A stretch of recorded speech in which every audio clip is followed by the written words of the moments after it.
నమస్కారం. మీ కదంబమాలిక ఛానల్కి స్వాగతం. ప్లీజ్ అండి మా ఛానల్ని సబ్స్క్రైబ్ చేసుకొని లైక్ చేసి షేర్ చేయండి. కింద ఉన్న డిస్క్రిప్షన్లో మా ఇతర వీడియో లింకులు కూడా ఇచ్చున్నాము. మీరు వాటిని కూడా ఒక్కసారి చూసి మీకు నచ్చితే కనుక మీ గ్రూప్స్లో ఫార్వర్డ్ చేసి మాకు సపోర్ట్ అందించండి. లైక్ బటన్ మాత్రం తప్పకుండా నొక్కండి. అలా నొక్కడం ద్వారా మా ఛానల్ ఇంకొంతమంది చూసే అవకాశం మాకు దక్కుతుంది. Thank you. మనం సీతా మనోభిరామం అనే కథ చెప్పుకుంటున్నాం కదా, దానిలో నెక్స్ట్ పార్ట్. శరత్, లలిత గబగబా రామ్ దగ్గరికి వచ్చారు. రామ్ని అలా చూసి వాళ్ళిద్దరూ చాలా బాధపడ్డారు. శరత్, లలిత రామ్కి చెరోవైపు కూర్చున్నారు. లలిత అంది, అన్నయ్య నువ్వు బాధపడకు, సీత నిన్ను వదిలి ఎక్కడికి వెళ్ళదు, సీతకి నువ్వంటే ప్రాణం, బాధపడకన్నయ్యా అని చెప్పింది. అవునరా, డోంట్ వరీ, నాకు తెలిసిన పోలీస్ ఆఫీసర్లు ఉన్నారు, సీత ఎక్కడున్నా క్షణంలో నీ ముందర నేను తీసుకొస్తాను, ప్లీజ్ అని బతిమిలాడాడు శరత్. రామ్ గురించి విని ఇందు కూడా వచ్చింది. రామ్ని చూసి ఆశ్చర్యపోయింది. తను ప్రేమించిన రామేనా ఈ రాము అని అనుకుంది. రామ్, ఏంటిది, సీతను వెతుకుదాం, డోంట్ వర్రీ అంది. రామ్ ముక్కు మొహం ఎర్రబడిపోయినాయి. కళ్ళల్లో నీళ్లు అతనికి ఆగడం లేదు. రామ్కి ఆశ్చర్యం వేసింది. సీత ఇంత సైలెంట్గా తన మనసులోకి ఎప్పుడు వచ్చిందా అని. అన్నయ్య కాఫీ తీసుకో, ముందర ఈ కప్పు అందుకో అంది. వద్దమ్మా అన్నాడు. రామ్, డోంట్ బీ సిల్లీ, దా తాగు అని బలవంతంగా తాగిచ్చాడు శరత్ రామ్ చేత. రోహిణికి, రాజారావుకి కూడా ఫోన్ చేశారు. వాళ్ళు కూడా ఒక 2 గంటల్లో ఆగ మేఘాల మీద వచ్చారు. వచ్చి రామ్ని ఆ స్థితిలో చూసి జరిగింది విని హతాశులైపోయి కూర్చుండిపోయారు. ఏంట్రా, ఎందుకు ఇలా చేశావురా? రామ్, సీతని నీకు అప్పచెప్పి వెళ్ళాము, మేము దూరం అయితే మీరిద్దరూ ఏకమవుతారని ఎంతో ఆశించాము, తండ్రి లేని పిల్లరా, ఎక్కడికి వెళ్ళుంటుందో ఏమైందో అని రోహిణి చాలా బాధపడింది. రాజారావు తల పట్టుకొని కూర్చున్నారు. లలిత సీత ఉన్న గదిలోకి వెళ్ళింది. అక్కడ 2 కాగితాలు తనకి కనిపించాయి. గబగబా ఆ 2 కాగితాలు, వాటికి ఉన్నందున్న ఎంటీ పేపర్స్ కూడా సంతకాలు పెట్టినవి తీసుకొని పరుగులాంటి నడకతో కిందకు వచ్చింది. ఏమండి, అక్కడ ఈ పేపర్లు ఉన్నాయండి అంది శరత్కి ఇస్తూ. శరత్ వాటిని అందుకొని చూశాడు. దానిలో 2 లెటర్స్ రాసున్నాయి. ఒకటి శరత్కి, ఒకటి రామ్కి. శరత్కి, అన్నయ్య దీనిలో నేను సైన్ చేసిన ఎంటీ పేపర్స్ కూడా ఉంచుతున్నాను, రామ్కి ఎలా కావాలో అలా వాటిని తయారు చేయండి, ఇందుని రామ్ని కలపండి, ఆయన్ని ఎవరు ఏమీ అనద్దు, అంటే నా మీద ఒట్టే, చాలా బాధగా ఉన్నారు, జాగ్రత్తగా చూసుకోండి, ఇందులో ఆయన తప్పేమీ లేదు, అటు ప్రేమించిన అమ్మాయికి న్యాయం చేయలేక ఇటు కట్టుకున్న నన్ను దగ్గర తీయలేక చాలా బాధపడ్డాడు, చాలా నలిగిపోయారు నా రామ్, ప్లీజ్ మీరెవ్వరూ ఆయన్నేమీ అనకండి, ఆయనకి నిజంగా ద్రోహం చేసే బుద్ధే ఉంటే అటు నన్ను ఇందుని ఇద్దరిని వాడుకొని ఆయన హాయిగా ఉండేవారు, కానీ ఆయన అలా చేయలేదు, ఆయన చాలా మంచివారు, ప్లీజ్ మీరెవ్వరూ ఆయన్నేమీ అనద్దు, అత్తగారికి మావగారికి కూడా నువ్వే చెప్పు, ఆయన్ని ఏదన్నా అంటే సీత భూమి మీదే ఉండదని చెప్పు, మీ అందరికీ ఇదే నేను చెప్తున్నాను, ఆయన్ని ఎవరైనా ఏమన్నా అంటే నా మీద ఒట్టే అని రాసింది దానిలో. ఇట్లు మీ అందరికీ ఏమీ కాని సీత అని ఉంది. శరత్కి కళ్ళల్లో నీళ్ళొచ్చాయి ఆ లెటర్ చూసి. రామ్కి కూడా చాలా బాధ కలిగింది. ఆ కాగితం మొహం దగ్గర పెట్టుకొని ఏడ్చేశాడు. రెండోది రామ్కి రాసింది. రఘురామ్ గారికి, అన్నీ అయ్యుండి ఏమీ కాని మీ సీత రాయునది, చాలా రాయాలని, చాలా అడగాలని, చాలా చెప్పాలని ఉంది, కానీ ఏం చేయలేకపోతున్నాను రామ్, సీత అని ఎందుకు అలా చేశారు రామ్, ఈ సీత మీది కాదని తెలిసాక ఎంత నరకంగా ఉందో తెలుసా, ఎనీహౌ సారీ, మీరు నా వల్ల చాలా బాధపడ్డారు రామ్, ఆల్ ద బెస్ట్, ఇకనైనా ఇందుని పెళ్లి చేసుకొని హ్యాపీగా జీవించండి, నా కోసం దయచేసి వెతక్కండి, పోలీస్ రిపోర్ట్ కూడా ఇవ్వద్దు, రామ్ బాయ్, రామ్ బంగారు తండ్రి, ఉంటాను, ఇట్లు మీది కానీ మీ సీత అని రాసుంది. రామ్ని ఓదార్చటం చాలా కష్టమైంది. వాళ్ళ ఊరు కూడా వెళ్ళి వచ్చారు శరత్, రాము అక్కడికి రాలేదు. ఇందు రోజు రామ్ కోసం వస్తోంది. రామ్లో అది వరకటి ఉత్సాహం లేదు, సంతోషం లేదు, ఎవరితోనూ మాట్లాడాలని అతనికి ఉండదు, ఎవరన్నా ఏదన్నా చెప్తే వింటాడు, మౌనంగా అక్కడి నుంచి తన గదిలోకి వెళ్ళిపోతాడు. తల్లి తండ్రి పిల్లల్ని తీసుకొని వచ్చేశారు. అటు రామ్ని ఆ స్థితిలో చూసి తల్లి రోహిణి కడుపు తరుక్కుపోతోంది. రాజారాం కూడా చాలా బాధపడ్డారు. ఏంటి కర్మ ఈ పిల్లాడికి అని. ఎంత అనుకున్నాము, ఎలా జరిగింది అని వాళ్ళిద్దరూ తల్లడిల్లిపోయారు. ఒకరోజు రామ్ కోసం చూస్తూ కూర్చుంది ఇందు. రామ్ వచ్చాడు. రామ్, మనిద్దరం బీచ్కి వెళ్ళొద్దామా అంది. ఇందుని చూసి, సారీ ఇందు, నాకెక్కడికి రావాలని లేదు. సారీ, నాకు తెలుసు నిన్ను బాధ పెడుతున్నానని. కానీ నా మనసు దేని మీదకి, చివరికి నీ మీదకి కూడా రావడం లేదు. అంతగా ప్రేమించిన ఈ మనసు ఇప్పుడు నా మాట కూడా వినటం మానేసింది. ఇందు, ప్లీజ్ నన్ను అర్థం చేసుకో అన్నాడు బాధగా. ఇందు నవ్వింది. రామ్, నువ్వు నేను ప్రేమించిన రామ్వేనా? ఆ రామ్ ఈ రామ్ ఒకడేనా అని అంది. నా రామ్ ఇంకా జీవితంలో నాకు కనిపిస్తాడా అని అడిగింది. తెలీదు ఇందు, ఆ రామ్ ఎప్పుడో చచ్చిపోయాడు. ఈ మనసు సీత తీసుకొని వెళ్ళిపోయింది. నా శరీరం, నా మెదడు, నా మనసు ఇవేవి నా మాట దాటిపోయాయి. అవి నా మాట వింటం కూడా మానేశాయి. రామ్, నా ఎదురుచూపుకి అర్థం ఏంటి అంది కళ్ళల్లో నీళ్లతో. తెలీదు ఇందు, రామ్లో నువ్వు ప్రేమించిన నీ రామ్ లేడు. ఏమైనాడో నాకు తెలియదు. బ్రతుకుతున్నది మాత్రం మనసు లేని కట్టె. ఇది నీకు ఉపయోగపడదు. ప్రాణం, మనసు సీత తీసుకెళ్ళిపోయింది. అక్కడికి వచ్చిన శరత్, రోహిణి, రాజారావు కూడా ఈ మాటలు వింటున్నారు. ఇందు, నిన్ను ప్రేమించినంతగా సీతను ప్రేమించలేదు. నీతో పంచుకున్నంతగా సీతతో నా అనుభూతులు పంచుకోలేదు. నీతో గడిపినంతగా సమయం సీతతో నేను గడపలేదు. కానీ సీత నా మనసులోకి ఎప్పుడు వచ్చిందో, ఎలా వచ్చిందో కూడా నాకు తెలియదు. సైలెంట్గా నాలో చేరిపోయింది. అది వివాహ బంధం యొక్క మహిమో లేక మరేంటో కూడా నాకు తెలియదు. జీవితంలో సీత కనిపిస్తుందో లేదో కూడా నాకు తెలియదు. కనిపించినా క్షమిస్తుందో లేదో తెలియదు. అసలు నా పరిస్థితి ఏంటో నాకే అర్థం అవడం లేదు. భార్యాభర్తలుగా మేము శరీరాలు పంచుకోలేదు, మనసులు కూడా పంచుకోలేదు. మా ఇద్దరి మధ్య మౌనమే ఎక్కువ రాజ్యమేలింది. కానీ ఇద్దరం ఎప్పుడు మాట కూడా అనుకుని ఎరగం. నేను వచ్చేదాకా సీత కూర్చునేది. నీతో బీచ్లో గడుపుతున్నప్పుడు నాకు ఆ రోజు సీత నా కోసం ఎదురు చూస్తున్న ఈ ఎదురుచూపుకు అర్థం తెలియలేదు. కానీ ఇప్పుడు అర్థమవుతోంది. ఏదన్నా నేను చెబితే పాజిటివ్గా తీసుకునేది. మనకి తొందర ఏం లేదండి. మొదట మనిద్దరం స్నేహం చేద్దాం, తర్వాత ఒకరినొకరం అర్థం చేసుకుందాం, తర్వాత ప్రేమించుకుందాం, తర్వాత సంసారం మొదలు పెడదామనేది. మీకెప్పుడు నచ్చితే అప్పుడే అనింది నవ్వుతూ. ఒక్కొక్కసారి తన అండర్స్టాండింగ్కి నాకే సిగ్గు వేసేది. నా తప్పు నాకు తెలిసినా కేర్ చేయలేదు నేను. అప్పుడు మన ప్రేమ నాకు చాలా గొప్పగా అనిపించింది. నాకిష్టం లేని పెళ్లి చేశారని అమ్మా నాన్నల మీద కూడా కోపంగా, కసిగా అనిపించేది. కానీ వాళ్ళ తప్పేముంది? వాళ్ళు నాకు అమృత భాండాన్ని ఇచ్చారు. జాగ్రత్తగా దాచుకొని ఆస్వాదించమని అన్నారు. కానీ నేనే చేయి జార్చుకున్నాను. ఆ శిక్ష ఇప్పుడు అనుభవిస్తున్నాను. ఇలా ఎన్ని రోజులో తెలీదు. నా సీత నన్ను క్షమించే వరకు నాకు ఈ పయనం తప్పదు. సీత మీ అందరితో మాట్లాడింది. నాతో మాట కూడా మాట్లాడకుండా తనని రెస్ట్ తీసుకొని తర్వాత కొంచెం ఒంటరితనంగా ఉన్న తర్వాత ఓదార్చిన గుండెల్లో దాచుకుందామని అనుకున్నాను. కానీ నన్ను క్షమించలేక సీత వెళ్ళిపోయింది. నా సీత వెళ్ళిపోయింది అని ఏడ్చేశాడు. రామ్, బాధపడకు. నీ బాధకి నేను కూడా ఒక కారణమే. అసలు నిన్ను నేను వదులుకోవటమే నేను జీవితంలో చేసిన పెద్ద తప్పు.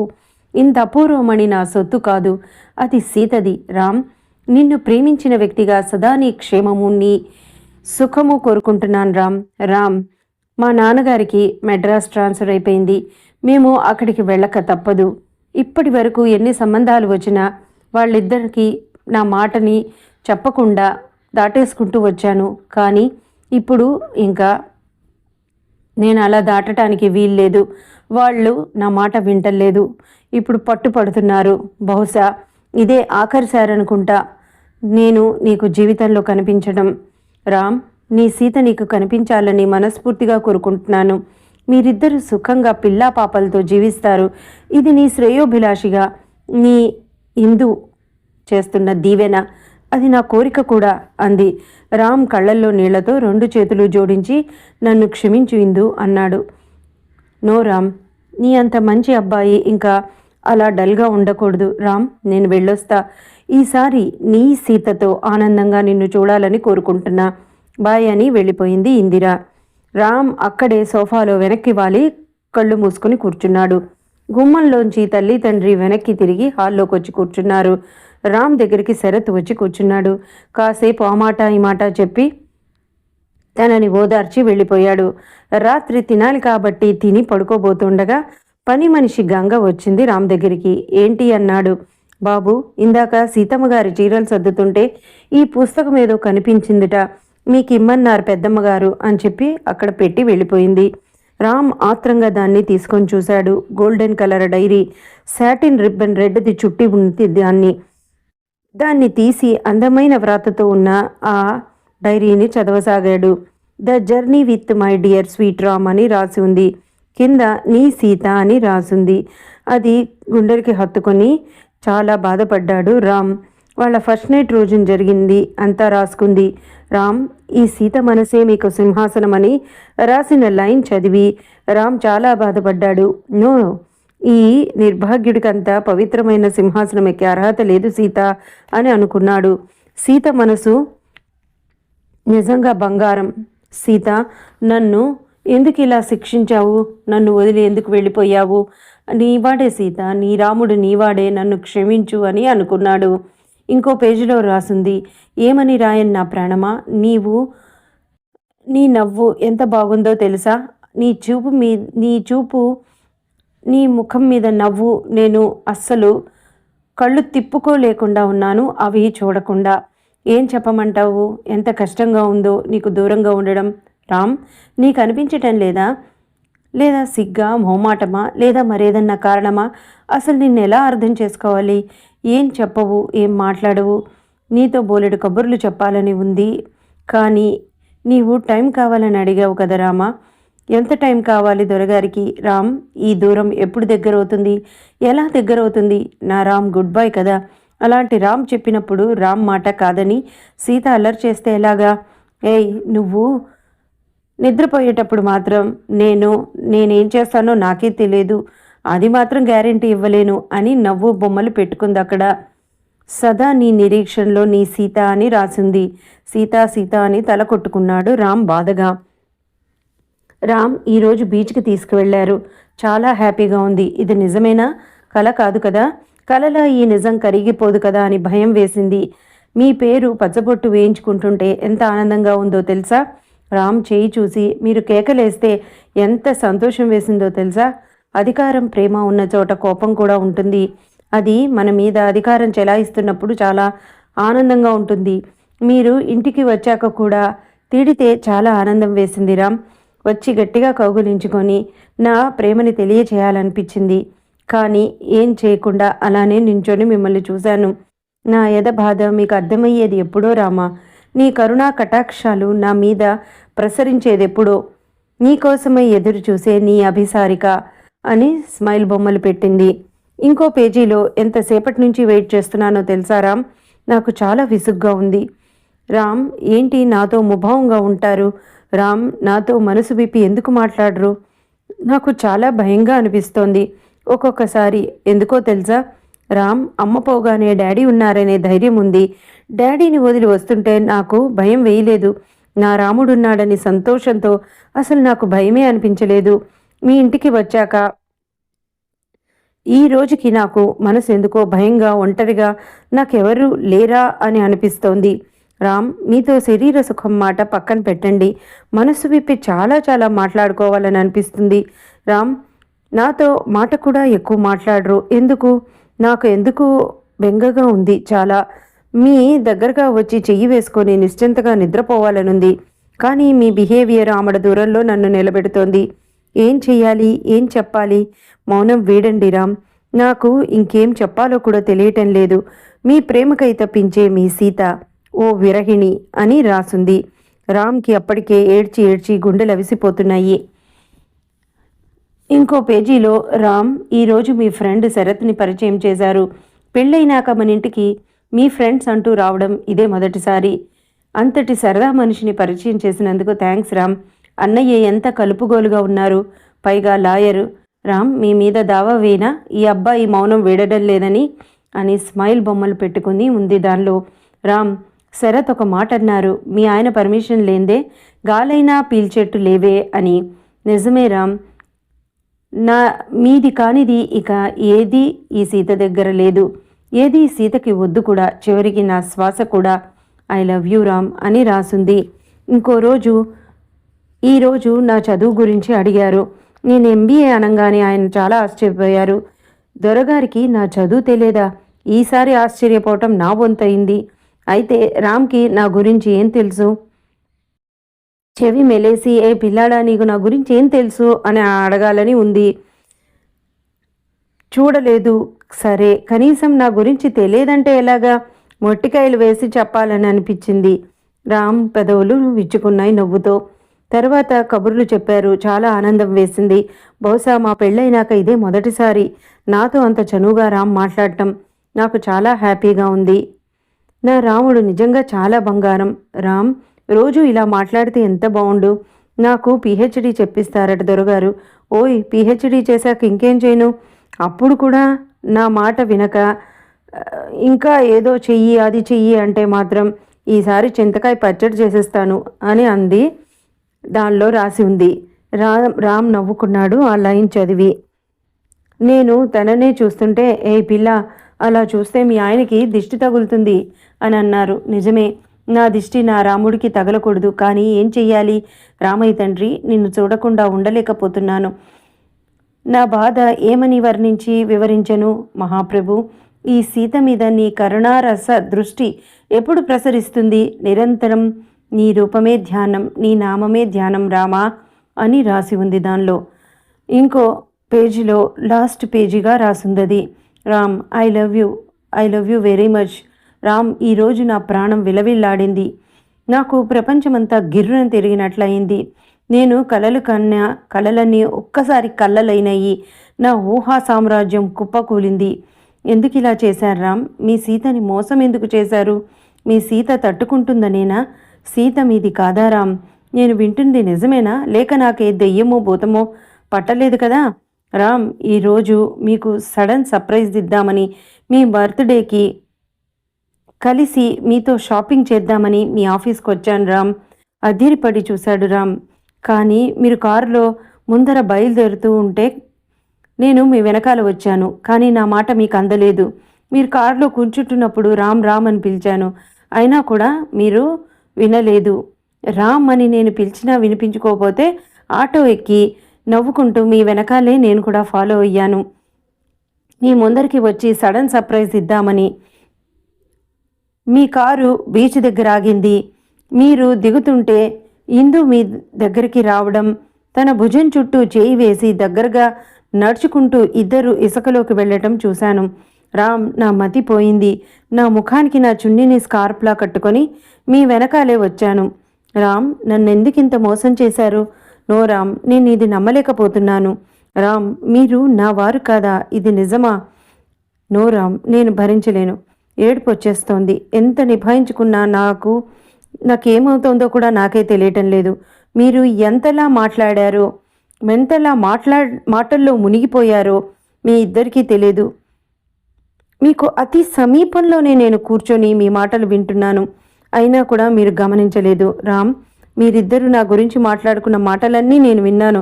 సీత సారీ అని తల కొట్టుకున్నాడు బాధగా. రామ్, ఇందు చెప్పింది నిజమే రామ్. మన పెళ్ళి అయినాక మిమ్మల్ని సుఖపెట్టింది లేదు. మీ ఇద్దరికీ నేనొక అడ్డు. ఇందు అన్నట్లు మీరు నన్ను ఎంత తొందరగా వదులుచుకుంటే అంత మంచిది. రామ్ ఏడ్చేశాడు. మీ ఇందు, మీకు పుట్టే పిల్లలు, మీ స్వప్న సౌధాలు ఇవన్నీ తీరద్దా? రామ్, ఆ కలలన్నీ నేను కన్నాను. కానీ ఒక్కటే తేడా, ఆ కలలు మీరిద్దరూ కలిసి కన్నారు. నా విషయంలో నేనొక్కదాన్నే కన్నాను. రామ్, మీ సీతను ఏం చేస్తారు? వదిలేస్తారా? మీరు అలా వదిలేస్తే నేనేమవుతాను? నా రాముడు నాకు విధించే శిక్ష ఇది. నాకు భయంకరమైన బాధగా ఉంది రామ్. ఈ మాటలు నేను జీర్ణించుకోలేకపోతున్నాను. ఆ రోజు నేను ఎంత డల్ అయిపోయానో నాకే తెలియదు. ఎందుకంత డల్గా ఉన్నావని మీరు అడిగారు. నాలో ఏం లేదు రామ్. నా ఆలోచనలు చచ్చిపోయినాయి. నా సంతోషం పోయింది, కానీ బయటపడలేదు. ఎందుకో తెలుసా, అనంతమైన బాధని, దుఃఖాన్ని శివుడు గరళం మింగినట్లు నేను మింగాను. మొన్నాడు మీ బర్త్డే, దాన్ని స్పాయిల్ చేయటం నాకు ఇష్టం లేదు. అందుకనే రామ్, మర్నాడు మీరు తాజ్ హోటల్కి వెళ్తున్నారని ఇందు నోట విని కావాలని నేను వచ్చాను. రామ్ మీరిద్దరు ఎంత హ్యాపీగా ఉన్నారు. నా రామ్ని ఒక్క గంట అలా నాకు ఇవ్వరా? నాది అత్యాశ కదూ. రామ్ మీరు పెళ్లి చేసుకోబోతున్నారా? నెక్స్ట్ సాటర్డేనా? ఒక్క మాట మీ చేత మంగళసూత్రాలు కట్టించుకుని మీ చిటికిన వేలు పట్టుకొని మీ వెంట వచ్చినా మీ సీతకి చెప్పాలని అనిపించలేదా రామా? ఎంత నిర్దయుడివయ్యా రామా. అన్నీ నీవే అనుకుని నమ్మానే. నా రాముడు తప్ప ఇంకో లోకమే ఎరగనే. నా రాముడితోనే నా జీవితం అనుకున్నానే. ఏం మిగిలింది రామా నాకు? ఏం లేదు. No life. Thank you Rama. జీవితాంతం గుర్తుండిపోయే అపూర్వమైన గిఫ్ట్ ఇచ్చారు. వెళ్ళొస్తాను రామా. ఇంకా నీ జీవితానికి, నీ ఇందుకి, నీ వారికి, నీ ఆనందాలకి, నీ ఇష్టాలకి, నీ స్పర్శకి అన్నిటికీ దూరంగా వెళ్ళిపోతున్నారామా. తెలిసి నీ జీవితంలోకి సీత ఎప్పుడూ అడ్డు రాలేదు రామ్. తెలియకే వచ్చాను నేను. క్షమించండి రామ్, నన్ను నిజంగా క్షమించండి. సదా మీ క్షేమము, మీ సంతోషము, మీ ఆనందము, మీ శ్రేయస్సు యశస్సు కోరుతూ మీది కాలేకపోయిన ఓ అభాగిని సీత. రామ్, ఎప్పుడన్నా మీ మనసు సీతని తలిస్తే తిట్టుకోవద్దు. ఈ సీత సర్వత్రా మీదే. మీరు కాదన్నా అవునన్నా మీదే. హాయిగా పెళ్లి చేసుకొని ఇకనైనా హాయిగా జీవించండి రామ్. మీరు ఎప్పుడు అంటారే, ఒక్కసారి మళ్ళీ అనరా మా సీత మంచిది అని? Bye Ram, bye for ever. Ram పెద్దగా ఏడ్చేశాడు డైరీని గుండెలకి అదుముకొని. గుండెలు పగిలేలా ఏడ్చాడు. గుండెలు అవిసిపోయేలా ఏడ్చాడు. ఆ డైరీ తన గుండెల దగ్గర పెట్టుకొని అలిసి శోష వచ్చే వరకు ఏడ్చాడు. సీత, ఎక్కడున్నావు సీత? నా సీత ఎప్పుడు బంగారమే. నీ రాముడు ఎప్పుడు నీవాడే. కనిపించు సీత, లేదా నేను బ్రతకలేను అని ఏడ్చేశాడు రామ్. నాతో మాట్లాడకుండా వెళ్ళిపోయావు కదూ అని అనుకుని ఇంకో పేజీ తిప్పాడు రామ్. లాస్ట్గా ఈ వాక్యం మీకోసమే రాస్తున్నాను. నేను మీతో మాట్లాడలేదని అనుకుంటున్నారు కదూ. మీతో మాట్లాడితే కనుక నేను అసలు మిమ్మల్ని చూస్తూ ఒక్క అడుగు కూడా బయటికి వేయలేను రామ్. అందుకనే మీతో మాట్లాడలేదు. మిమ్మల్ని మాట్లాడించే ధైర్యం కానీ, మీతో మాట్లాడే ధైర్యం కానీ నాకు లేదు. అందుకనే మీతో మాట్లాడకుండా వెళ్ళిపోతున్నాను రామ్. ఎందుకో తెలుసా, ఒక్క అడుగు ముందరికి పడని వ్యామోహం మళ్ళీ నాకు కలుగుతుందేమో అని భయంతో వెళ్ళిపోతున్నాను సీత అని రాసి ఉంది. రామ్ ఆ డైరీ చదివి వారం రోజులు మనిషి అవ్వలేదు. చాలా కుంగిపోయాడు. ఎంత ప్రేమించింది, నేను మాట్లాడక ఎంత అల్లాడింది. నేను నా స్వసుఖం చూసుకున్నాను. నా సీత మనసు, అందులో కొత్తగా పెళ్ళయి వచ్చిన ఆడపిల్లకి ఎన్ని ఆశలు, ఎన్ని కోరికలు ఉంటాయి. ఏమీ చూడలేదు. నిజమే సీత, నీ రామయ్య తండ్రి చాలా నిర్దయుడు. నీ మనసు అనే సింహాసనం ఎక్కే అదృష్టం లేనివాడు. క్షమించు సీత, నన్ను క్షమించమ్మా. వచ్చే సీత, నీ రామ్ కోసం వచ్చేయి అని తను ఆ డైరీలో ఆ రోజు నుంచి రాసుకోవడం మొదలుపెట్టాడు. ఇదండి ఇప్పటి వరకు. ఆ తర్వాత రామ్ ఆ డైరీలో ఏం రాశాడు, తర్వాత సీతారాములు ఎప్పుడు కలుస్తారు అనేది నెక్స్ట్ ఎపిసోడ్లో తెలుసుకుందాం. అప్పటి వరకు please subscribe and like our channel. Thank you.